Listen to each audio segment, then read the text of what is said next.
Hello everyone, स्वागत है आपका हमारे चैनल पर। तो दोस्तों, आज जो है हम लोग एनसीईआरटी के ऑब्जेक्टिव करेंगे। वन लाइनर कंप्लीट होने के बाद पर्वत, पठार एवं मैदान का ऑब्जेक्टिव करने जा रहे हैं। आपको लोगों को बुक दिखा दें कि कौन सी ऑब्जेक्टिव बुक रहती है हमारी, तो वही उसी का भाई समझिए। एनसीईआरटी वन लाइनर जो सार संग्रह उसी का भाई है ये। देख लीजिए, एनसीईआरटी 6 to 8 12th सामान्य अध्ययन वस्तुनिष्ठ, सेम है महेश कुमार बर्नवाल जी का, देख सकते हैं।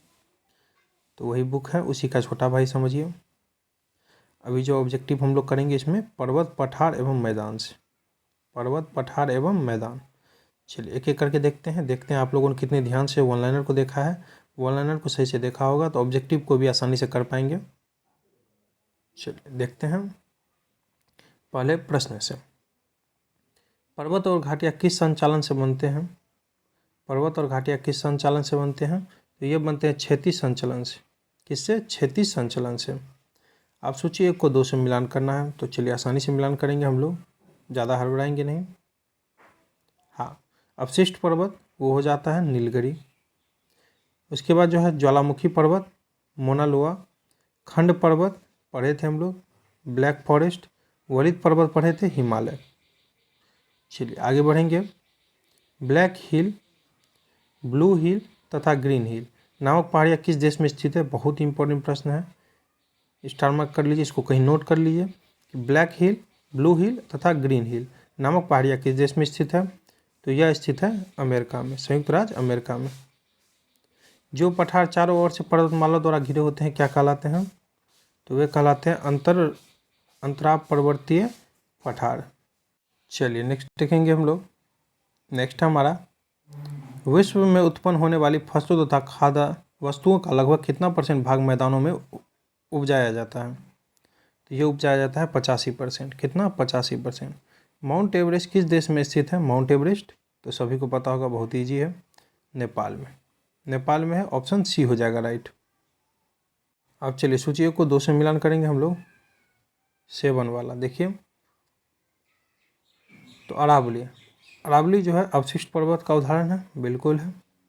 उसके बाद जो ब्लैक फॉरेस्ट अभी बताए थे, ब्लॉक पर्वत। माउंट कोटापेक्सी तो इसका हो जाएगा हमारा ज्वालामुखी पर्वत, जो कि इक्वाडोर में है, कोटोपेक्सी। आल्प्स वलित पर्वत है, तो 3 हो जाएगा। नेक्स्ट देखेंगे हम लोग, निम्नलिखित में से कौन एक पर्वत पदीय पठार है? तो राइट आंसर आ जाएगा ऑप्शन बी, पेटागोनिया का पठार, ऑप्शन बी हो जाएगा। लोएस्ट पठार स्थित है, कहाँ स्थित है लोएस्ट पठार? तो यह है चीन में, ऑप्शन सी हो जाएगा चीन में। निम्नलिखित में से किसे विश्व की छत कहा जाता है? रूफ ऑफ द वर्ल्ड, बहुत इंपॉर्टेंट है। तो राइट आंसर आ जाएगा हमारा पामीर का पठार, ऑप्शन डी हो जाएगा पामीर। कास्ट मैदानों में यत्र स्थित अवशिष्ट टीलों को क्या कहा जाता है? तो मोनोडोनॉक कहा जाता है, ऑप्शन ए हो जाएगा। निम्नलिखित पर्वतों में से कौन सी जर्मनी में अवस्थित है? जर्मनी में तो ब्लैक फॉरेस्ट, ऑप्शन ए हो जाएगा। पोतवार पठार निम्न में से किस देश में स्थित है? तो पाकिस्तान, ऑप्शन डी पाकिस्तान में, ऑप्शन डी राइट है। आगे बढ़ेंगे। 14 देखेंगे हम लोग कि स्थल मंडल के कुल क्षेत्रफल के कितने % भाग पर पर्वतों का विस्तार पाया जाता है? ऑप्शन ए राइट हो जाएगा, 26%। हिमालय की उत्पत्ति किस भूसन्नति से हुई है? तो ये हुई है तेथिस, ऑप्शन ए तेथिस। आगे है पॉइंट पेड्रो अथवा पिड्रूटागाला निम्न में से किस देश का सर्वोच्च पर्वत शिखर है? तो यह है श्रीलंका का, ऑप्शन सी हो जाएगा। पर्वतों के पदों अर्थात किसी पर्वत के सहारे स्थित पठार को कहा जाता है? तो यह कहा जाता है पर्वत पदीय पठार, ऑप्शन बी हो जाएगा। सूची को 2 से मिलान कीजिए। चलिए मिलान करते हैं हम लोग 18वां का। तो इसका हो जाएगा अनातोलिया का पठार, तुर्की। उसके बाद जो अबिसिनिया का पठार, इथियोपिया। मेसेटा का पठार, स्पेन। उसके बाद जो एशिया माइनर का पठार, ईरान। मतलब सीरीज से ही दिया हुआ है, सीरियल ही दिया हुआ है। निम्न से कौन सी पर्वत श्रृंखला विश्व में सबसे बड़ी है? तो आप लोगों ने पढ़ा होगा, एंडीज, ऑप्शन बी हो जाएगा। रांची का पाट पठार निम्न से क्या है? तो एक उत्थित पेनी प्लेन, ध्यान रखिएगा। नेक्स्ट है पर्वत निर्माणक भूसन्नति सिद्धांत का प्रतिपादन किसने किया था? 21 का हो जाएगा कोबर ने, ऑप्शन ए हो जाएगा कोबर।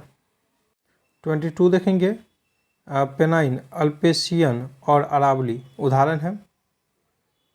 तो ये सब जो उदाहरण हैं हमारे पुरानी पर्वत श्रृंखला के हैं, ऑप्शन बी हो जाएगा। हिमालय पर्वत श्रृंखला किसका उदाहरण है? 23 का हो जाएगा वलित पर्वत का। दोस्तों हार्ड क्वेश्चन लगाइए, क्योंकि क्वेश्चन जो है अब अच्छे आते हैं, प्रश्न आते हैं।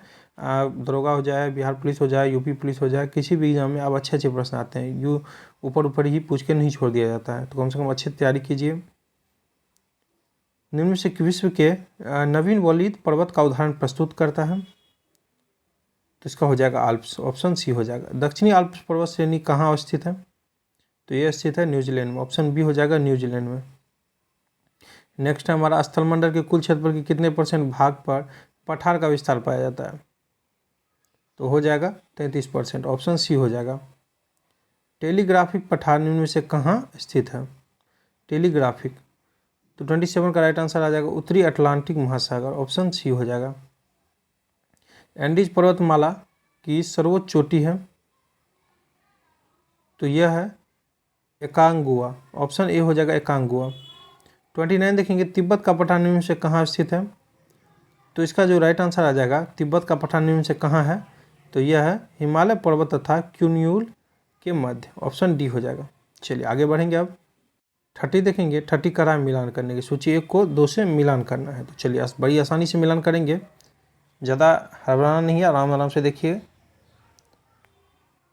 तो चलिए देखते हैं। अर्जेंटीना एकांगुआ सर्वोच्च शिखर अर्जेंटीना का है। इक्वेडोर का इसका जो है चिम्बराजो है। तंजानिया का जो है यह किलिमंजारो है। संयुक्त राज्य अमेरिका का बच जाता है माउंट मैकिनले।